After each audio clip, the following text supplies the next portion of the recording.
Welcome to Special Meals.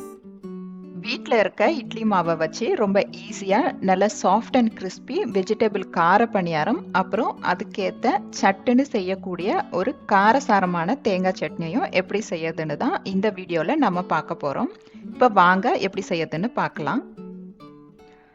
முதல்ல இந்த பணியாரத்துக்கு தொட்டு சாப்பிடக்கூடிய ஒரு குயிக் அண்ட் டேஸ்டி தேங்காய் சட்னியை எப்படி செய்யறதுன்னு பார்த்துடலாம். அதுக்கு ஒரு மிக்ஸி ஜாரில் 3 டேபிள் ஸ்பூன் துருவின தேங்காய், 1 டேபிள் ஸ்பூன் பொட்டுக்கடலை, 4 வரமிளகாய்,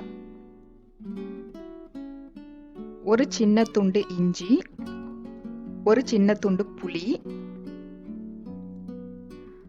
சட்னிக்கு தேவையான அளவு கொஞ்சமா உப்பு, அப்புறம் சட்னி அரைக்க தேவையான தண்ணியையும் ஊற்றி இதை நல்லா ஒரு சட்னி பதத்துக்கு அரைச்சிக்கோங்க. இன்னைக்கு பார்த்தீங்கன்னா நான் இதில் 4 மிளகாய் சேர்த்துருக்கேன். பணியாரத்துக்கு எப்போவுமே கொஞ்சம் காரசாரமான சட்னி இருந்தால் தான் நல்லா இருக்கும். உங்களுக்கு இவ்வளோ காரம் தேவையில்லை அப்படின்னா நீங்கள் 2லேருந்து 3 மிளகாய் சேர்த்தாக்கா சரியாக இருக்கும்.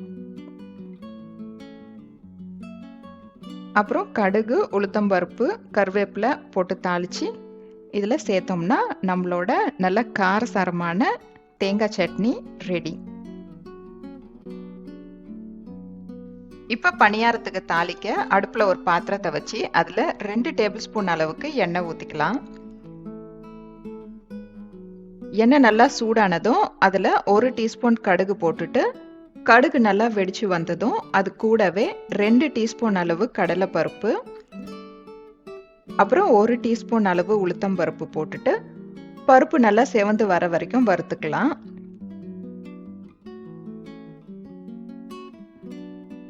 பருப்பு நல்லா செவந்ததும் அது கூடவே பொடியா நறுக்கின ஒரு பெரிய சைஸ் வெங்காயம், பொடியா நறுக்கின கருவேப்பிலை கொஞ்சம், அப்புறம் பொடியா நறுக்கின 2 பச்சை மிளகாய், இது எல்லாத்தையும் சேர்த்து வதக்கிக்கலாம்.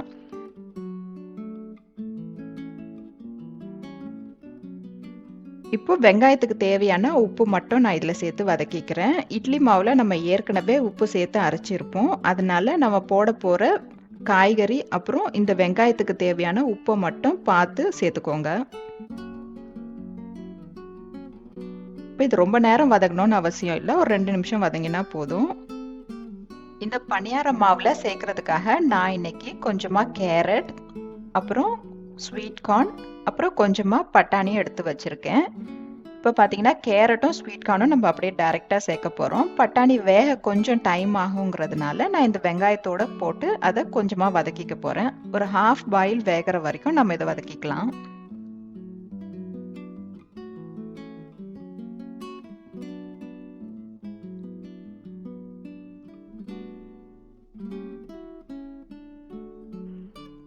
இப்போ இது பார்த்தீங்கன்னா பட்டாணி ஒரு பாதி பதம் வெந்துருச்சு. இப்போ நான் அடுப்பை ஆஃப் பண்ணிக்கிறேன். இன்னைக்கு நான் வீட்டில் அரைச்ச இட்லி மாவு கிட்டத்தட்ட ஒரு 3 கப் அளவுக்கு எடுத்திருக்கேன். இது பார்த்தீங்கன்னா நான் வீட்டில் அரைச்ச மாவு தான். நல்ல சாஃப்டான இட்லி செய்யறதுக்கு மாவு எப்படி அரைக்கிறதுங்கிற வீடியோவை நான் ஆல்ரெடி அப்லோட் பண்ணியிருக்கேன். அந்த லிங்க்கை டிஸ்கிரிப்ஷன் பாக்ஸில் கொடுக்குறேன், நீங்கள் வேணும்னா செக் பண்ணி பாருங்கள். இந்த மாவோட நாம ஏற்கனவே வதக்கி வச்ச வெங்காய கலவையை சேர்த்துக்கலாம். அது கூடவே நாம ஏற்கனவே துருவி வச்ச கேரட்டையும் ஸ்வீட் கார்னையும் சேர்த்து கலந்துக்கலாம். இப்ப பாத்தீங்கன்னா இது கூட சேர்க்கறதுக்காக நான் கொஞ்சமா தேங்காவை இந்த மாதிரி சின்ன சின்ன பீசஸா கட் பண்ணி வச்சிருக்கேன். இந்த மாதிரி சேர்த்தீங்கன்னா பணியாரம் கடிச்சு சாப்பிடும்போது ரொம்ப டேஸ்டியா இருக்கும். இப்போ இது எல்லாத்தையும் சேர்த்து நல்லா கலந்து விட்டுக்கலாம். இப்போ பார்த்தீங்கன்னா மாவு இந்த அளவுக்கு இருந்தால் சரியாக இருக்கும். மாவு ரொம்ப தண்ணியாக இருந்ததுன்னா நிறைய எண்ணெய் குடிக்கும். ரொம்ப கட்டியாக இருந்ததுனாக்கா அவ்வளோ சாஃப்டாக இருக்காது, கல் மாதிரி இருக்கும். அதனால கரெக்டான பக்குவத்துக்கு மாவை கலந்து வச்சுக்கோங்க. உங்ககிட்ட இருக்க மாவு ரொம்ப தண்ணியாக இருந்ததுன்னா அது கூட கொஞ்சமாக அவலை நீங்கள் பொடி பண்ணி கூட சேர்த்துக்கலாம், அதுவும் டேஸ்ட் ரொம்ப நல்லா இருக்கும். ரொம்ப கட்டியாக இருந்ததுனாக்கா கொஞ்சமாக தண்ணி ஊற்றி கலந்துக்கோங்க. இப்போ அடுப்பில் பணியாரக்கல்லை வச்சு கல் நல்லா சூடானதும் அதில் எல்லா குழியிலையும் ஒரு 1/4 டீஸ்பூன் அளவுக்கு எண்ணெய் ஊற்றிக்கலாம். பணியாரத்தை ரொம்ப மிதமான தீயில தான் சுடணும், அப்போ தான் நல்லா கிறிஸ்பியாக வரும். இப்போ எண்ணெய் சூடானதும் அதில் ஒரு 3/4 குழி அளவுக்கு மட்டும் மாவை ஊற்றிக்கோங்க. ஏன்னா மாவு கொஞ்சம் பொங்கி வரும், அதனால ஃபுல்லாக ஊற்றிட வேண்டாம். ஒரு 3/4 குழி அளவுக்கு மட்டும் ஊற்றினீங்கன்னா தான் பணியாரத்தோட ஷேப் வந்துட்டு நமக்கு நல்லா அழகாக கிடைக்கும்.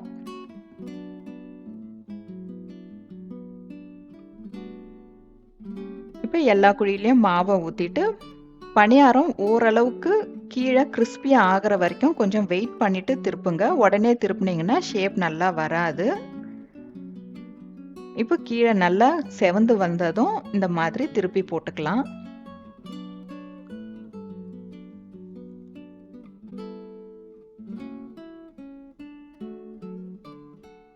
இப்போ பார்த்தீங்கன்னா பணியாரம் 2 பக்கமும் நல்லா கோல்டன் ப்ரௌன் கலரில் ஆயிடுச்சு. இப்போ இதை நம்ம எடுத்துக்கலாம்.